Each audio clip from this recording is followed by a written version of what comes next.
Go ahead, guys. Morning, guys. Al, is the trick to first days of practice just trying to keep guys from too much, too fast, or I know you want a high level of speed. No, it's going to be a good tempo. Tim, it's what we're learning more and more, and it's really going to help them from a safety standpoint and a collision standpoint. Is that you don't need 7, 8, 9 days to get them in shape anymore. They're coming in shape. They've made a commitment year round, not just our place, everywhere. Student athletes these days. So we really pick up right where we were in the spring, and to what degree is determined by what they did over the summer. So we'll find out here today. When you go through your first meeting and all that last night, the first conditioning session, can you get a feel for how the first couple days are going to go? Well, we didn't have anybody not pass the test for the first time I've been here. So we went from having, half the team not pass the first year to nobody. So, obviously the culture is changing, the conditioning, and, the fact that they're embracing it, and just the attitude. I mean, they demolished it. Literally, just absolutely crushed it. And so it's good feeling to, and I know they feel good about it, to be honest with you. They feel like they killed it. What does Stephen Morris's leadership mean to the Origins team? Invaluable. Stephen and Cheyenne have been named captains, and again, I don't mean to diminish everybody else that are leaders on the team, because we have a great number of them, and we're grateful for that, but clearly those two have distinguished themselves as leaders, and again, not just guys that do their job every day, but guys that people will follow, and obviously, their number one job is to accomplish the mission, and they're doing that. Coach, it's our first time. Some of the younger guys out on the team. I'm sorry? In what ways has he helped out some of the younger guys on the team, speaking of Stephen? Again, I just think he sets a standard and then helps everybody around him meet that standard. He involves everybody. It doesn't matter who you are. He'll reach out to you, and if you want to catch balls or run routes, he'll grab you, at night, on the weekend, or whatever the case may be. Coach, it's our first time seeing this new facility. What do you like about it? And did you have your fingerprints on any of this? You mean just the decor and like the signage certainly, and everything? I think what we wanted to do is make sure that there's a standard here at the University of Miami, and it's and that it's evident in everything that we do. And I think we're heading that track. And hopefully next Friday, when you guys coming back for the Canes Correspondence Luncheon, you'll get a chance to go through it, see the inside, and really, see our fingerprints, see our DNA. But I think it's important that this standard that you see out here with these players and the championships is something that's in front of our guys every day. Al, for you, what is this like first practice as the coach? This is what obviously, I guess, what you're here to do. No, I'm jacked up. I mean, I think the kids know I'm jacked up, and I respond to what they did. They showed us, every one of us, that they made a commitment, and that they believe in what we're doing, and they attacked and obviously did a great job with the conditioning test. So now that helps us set the table. Now it's time to take the next step in the next 28 days. Anyone not Duke was telling us that one person on the planet calls him Randy. Why is he Randy to you? Oh, am I the only one? He says I thought it was his mom. So, I call him whatever he wants to be called, but we're still going to give him the ball. I don't care what you call him. Is there anyone not here who you expected, or on the sideline not competing who you expected? No, I do, and so I don't know exactly. There's going to be others. It's just really tough for me because they're gray lines right now until everything is finalized. So I just have to be careful. You'll see some guys, and feel free to report on them. I don't think I should comment until we release them on our roster. Does that make sense? Yeah. Can I ask you a couple of the I'm sure injury you things? will. Walford. Thank you. Walford. The status of Walford, is he completely clear? No, he's great. Yeah.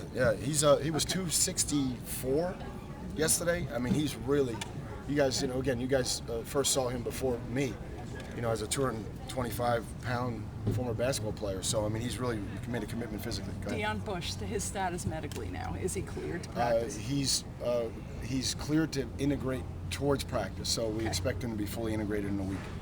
Dagwo or whatever, is he completely clear? Same as Deion. Okay. Again, you'll see him out here doing things. Won't be green lighted for a couple days. And Eduardo Clements? Sounds like he's good to go. Yeah. Okay. Fully integrated. Excellent. And Malcolm Lewis? Same thing. We'll just be careful with his reps initially. But again, he made the conditioning test last night, and again, what a marvel of medicine. Al, I don't want to put you on the spot to single No. guys out, but is there any young guys that you got on signing day that you're looking forward to finally seeing out here? No, I think there's a lot of these, to be honest with you. And again, look, we're football coaches, so you know when Swayze says, "Man, coach, you got to see so and so," or you know when the players say, "Hey, coach," you know you see them in the hallway and they say so and so is getting after it, you know you get excited. So I mean, we're excited to see Stacy and Gus and Artie Burns and there's so many others. I mean, I don't want to leave anybody out, but there's a lot of guys that we want to see what they can do.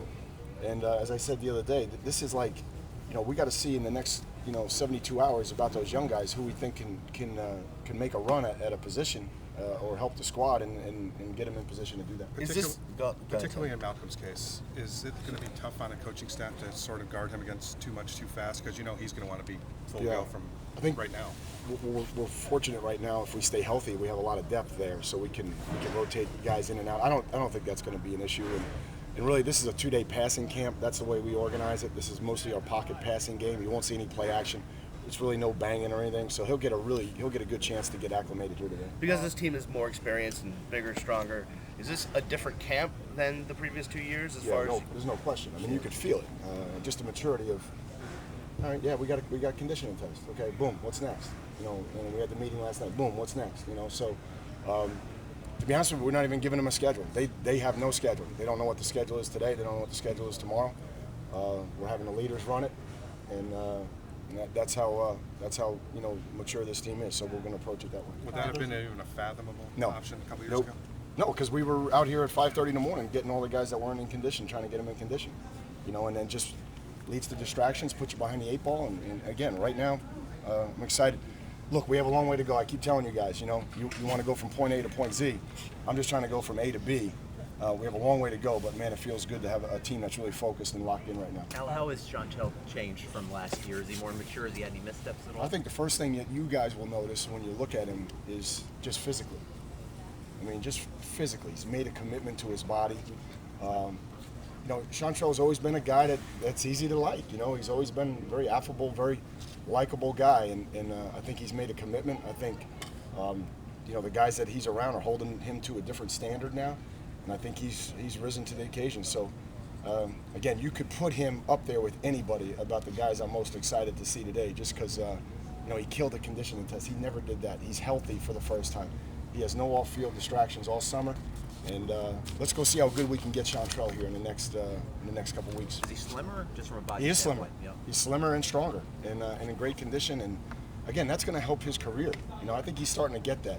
And again, having the old guys come back and talk to those guys, sometimes they don't listen because they're young. They're 17 and 18, and then they see Reggie Wayne come back, and he's, man, we have coaches that are younger than him. And they ask him how he does it, and it's taking care of your body. Ray Lewis always talks about obedience every day. Engaging in a process, and Chantrell is starting to do that, man. If that can take hold and he can develop good habits and consistency, look out. How much does it help just having so much continuity on the offensive line? A lot. It does. It helps a lot, and again, there's going to be great challenges there in training camp. I'm looking forward to see that competition, but it does help for sure. There's a number of guys that have changed their body, out of weight. Yeah. Maybe some track record. Is there a couple guys you're really looking forward to that really needed to change and now translate? Yeah, I will say this, more than anything I've ever seen. In the summer, I think on defense we gained 155 pounds. So, again, Perryman's over 240. I think you'll see Jimmy Gaines over 240. Kirby 236 yesterday. Figueroa, Armbrister, all those guys are bigger. Chicolo 277 yesterday. Porter 325 and no appreciable gains in body fat.